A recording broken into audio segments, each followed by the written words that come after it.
It's such a beautiful day out today, and I'm just grateful to be here. I'm grateful to be here. I thought about it yesterday, actually a couple of days before yesterday, and realized it had been the time that has lapsed since I was under the hands of an abuser, and the fact that I'm still alive. And it's been 7 years. May 23rd, 2018 was the date that I was kidnapped. I was beat. I was held at gunpoint in a car by a guy that I thought loved and cared about me, And certain things in life are very triggering when it comes to that incident. A lot of things that go on in our domestic violence world and in the pop culture, just, especially social media and looking at and reading comments and the insensitivity people have for the victims. I'm saddened. People talk about what they would have did, how they would have left, how why didn't they leave, why, how would you stay in something like that so long? And I don't think people really understand the effects of domestic violence and what the victim is going through. It's not like you just kind of it's not, first of all, it's not like the person presents as an abuser, because I've also gotten, that doesn't look like a person you would have talked to. Yeah, they didn't come with a pitchfork in their hand ready to fight you. They were very nice and they're charming and they say all the things you want to hear, and they slowly but surely start to introduce abusive tactics. Let me be clear. I was with my abuser for 3 months, and within the first month and a half is when I probably realized that this was not a optimal situation that I wanted to be in, and I needed to probably figure out how to get out. But it didn't make sense. It didn't, it wasn't like everyone thinks. Everyone just, I think, in their own mind feels that they have not been through it, just they have an assumption, especially women who never had to deal with it. Because I was one of them before. I couldn't understand why anybody would stay in a situation where they were being hurt or harmed or challenged by a guy, until I dealt with it and realized, oh wow, you can't just leave. There's so many things that happen within situations where you're kind of blackmailed. They hold information over your head. They try to get, stuff to have against you. All kind of stuff happens in situations like that, to where you feel like if something changes or happens, somebody's going to be hurt. I mean, it's so much bigger than just, oh, he popped me in the head and now I got to leave. I'm just grateful today to say that I'm alive. I just remember that horrific night. I remember being so scared, and so scared to the point where I probably looked like I was emotionless, with the things that was being said to me, the energy that was being put towards me, the gun to my head. Let me tell y'all what I did. I prayed the entire time in my head while that person was just, going ham. And I just prayed, and I said, you know what, God? I said, my initial prayer was,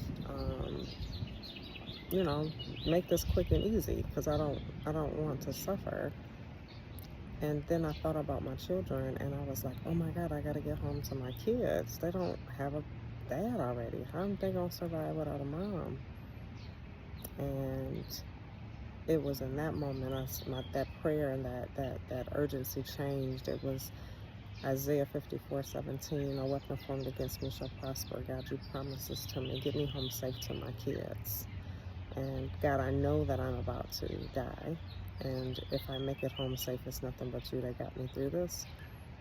And you talk about 7 years later, God did exactly what he promised. Um, no weapon formed prospered.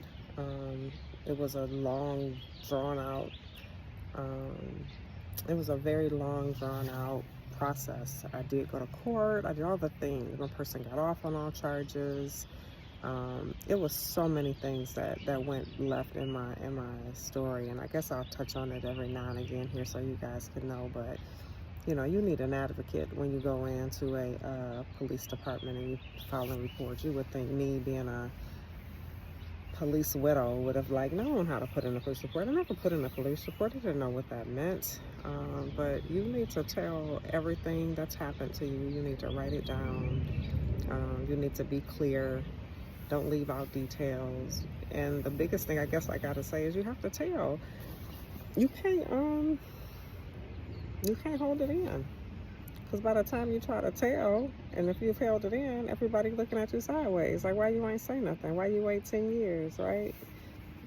I can't even go all into it. I'm just at a space right now of gratitude. I'm grateful to be alive.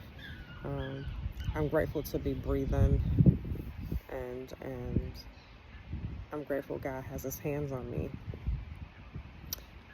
He's doing an amazing thing in my life, and I know things are not easy. It's not a cakewalk, but I know that every single step that I take, that God has his hands on me, and that I'm meant to be here.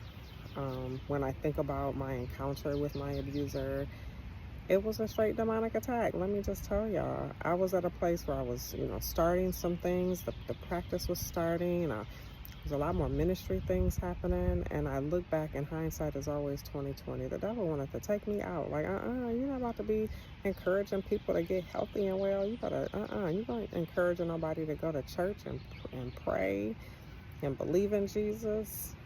Yeah, God is good. I am grateful to be here and be alive, and be able to, just share with y'all my testimony. I am a living, breathing, walking testimony. There's many people who go through domestic situations and don't make it. There are many people who are suffering and they're not telling nobody.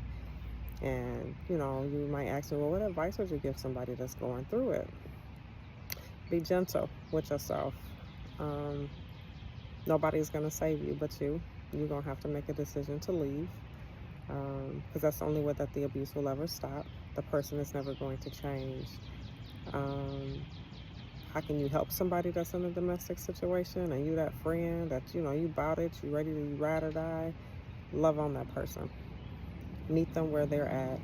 Don't expect them to give more than what they can. They're at a space where they are just trying to make it. They are trying to process it for themselves. Pray for them. It's their own. You can't save people. People literally have to save themselves, because there's going to be many instances where you go in to Captain Save the Girl and save the guy or whoever, and they go back because they weren't ready.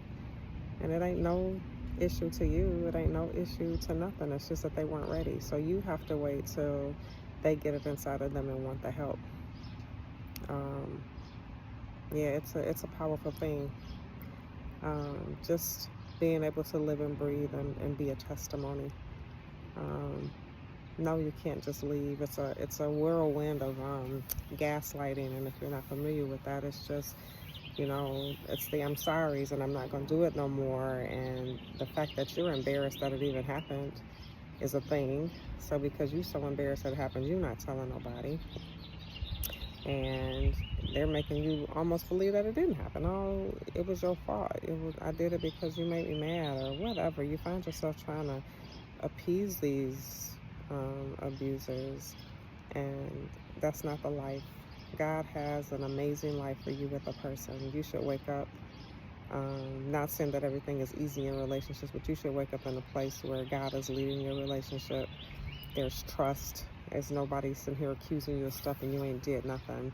Nobody should be checking your phone. Nobody should be checking checking after where you at, looking at your locations, FaceTiming you all day. That's not godly relationship. Godly relationship is, baby, I love you. I trust you. We about to do this thing together for God, and everything we do is going to be for God's glory. So I'm just here to tell you I'm grateful to be alive today. May 23rd, 2018 was almost my end. I saw death, and I was standing death in the face. But I'm going to tell you, I serve a great God who grabbed my hand and said, do you trust me? And I leaned in Psalm 91 over my life that night. Let me just tell you, and I am praising God that I'm here alive to talk about it and tell you about it. So, grace, people. If you can't help them, pray for them. If you want to help them, love them. If you're in it, just ask God to give you the strength to get out. You can do all things through Christ who gives you the strength, and no weapon formed against you shall prosper. Bless you.